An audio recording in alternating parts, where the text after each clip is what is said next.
اسماعیل MC این ترک بخشیده میشه با هر یک غریب بچه تاجیک. زنده باشه غریبا.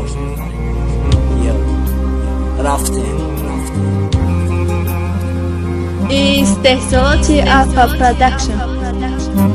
اوچا جان ما غریبم در شهرکی مسکوا، ویروس آمده نمیتونم خونه رفته، راههای وطن بسته شد در ملکی بگونه هم کرانتین دادم با در کنج خانه هم مگزین استرویکا همه مکم شده به خدا جای کارم نیست که کم ترک کار کنیم و ایجا غریبا بسیارم ده حق مو دعا کنه شما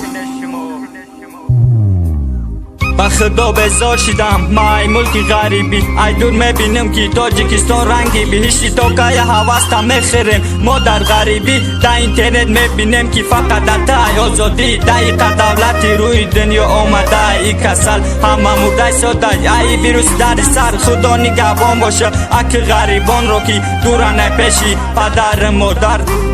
در خانه ششتگی امروزی دراز ما بکارم ای خانه با زنگ زدن بچه جان سوم ندارم روی کن کم ترک کی پرادوکتا گیرم این خبر شنیدی ویروس آمد ای خدای آرد روغن دیگه نمانده در بازارم مغازه تنها با امید تهم روی کن کم ترک خوب بچه جان من هم تنها شما را دارم تنها 10,000 روبل دارم پگر روی میکنم ما بخاطر شما کو آمدم غریبی کار کرده روان کنم شما نمانه در پسی چی خیلی کی باشه آچه جان راشم میابم در بین دوست دشمن شب و روزم کار میکنم زید نشنه آچه جانم مکو در غریبیم فقط کار میکنم که شما را گشنه نمانم فقط دعا کنه که راهی وطن هوشه و ایجا بسیار رنگی ما آدمه که یاد کرده آچه جان شه